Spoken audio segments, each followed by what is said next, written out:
When I was little, my mum always just said do something constructive. Apparently I was a little bit of a brat, and this is what I found to do. I've been busy every week with at least a couple of jobs a week, which is something I'd never thought I'd get to, and I feel really grateful for that. I'm very happy. I like what I do. For me, it's a way to communicate.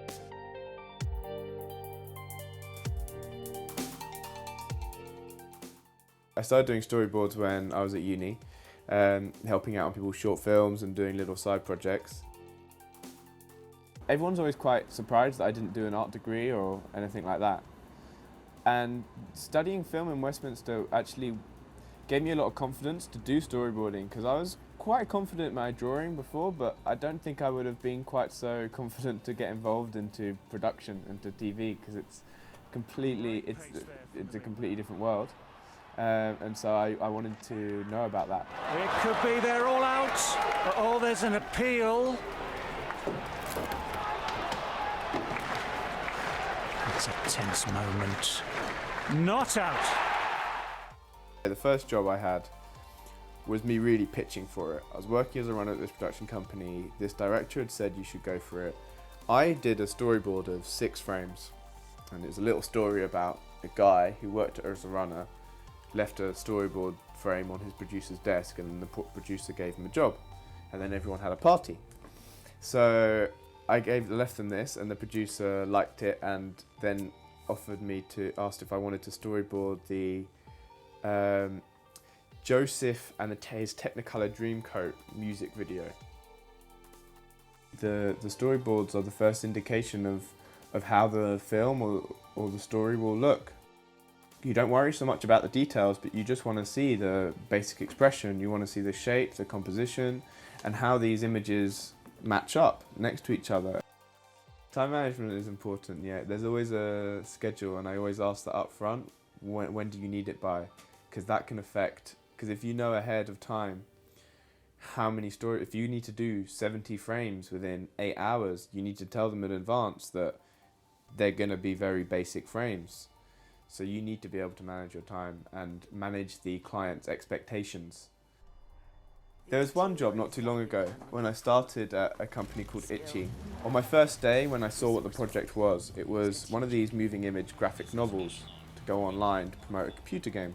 They already had some scamps of how they wanted the storyboards done. I like to be able to put as much of myself into a project, and I like to feel very proud of what I'm doing. If I feel like I'm just copying someone else's work and then someone else is just going to end up drawing it, I feel like I'm just a part of the process which needs to be there for whatever reason, and I'm not actually helping the project, I'm not actually contributing to what's happening. I get very frustrated. And so this is how I felt at the beginning of this project. I thought I'm going to be useless here. But what I found in the end is that the storyboards which I'd done, the initial scamps were stickmen, and the storyboards which I'd done were copied exactly for the final project. And I was given the script, and although there were scamps, I was directing it a lot more, saying where the shots should be, what the angles, and how it should all look. And I felt a lot more proud of that project than I thought I would. And in the end, it's very satisfying to see how alike the storyboards were to the final image. And I think that's always when you feel most satisfied, is when you see that what you've drawn has ended up being what was created. To say that the storyboard artist is left out and deserves more credit for what they do, I think that would be misplaced arrogance within a production team. Everyone in the production team is part of it, and everyone has their role. And really, you just take pride in what you do, and that's enough, I think, as long as you're happy with what you've done. A successful storyboarder needs to be able to draw, but they don't need to be the best artist. They need to be able to communicate and listen to what is needed. When I first started, I didn't like the fact that I'd spend a lot of time on my own. I'd like to be part of a team, and I wanted to work in an office, and I wanted to have a bit more security. But now I really like the independence. I like the fact that I can work at a lot of different companies, that I meet a lot of different people. And at the end of the day, I feel like my own boss. You know, if I don't want to take a job, I don't have to. If I can direct the way my career is going, and it's a lot more malleable.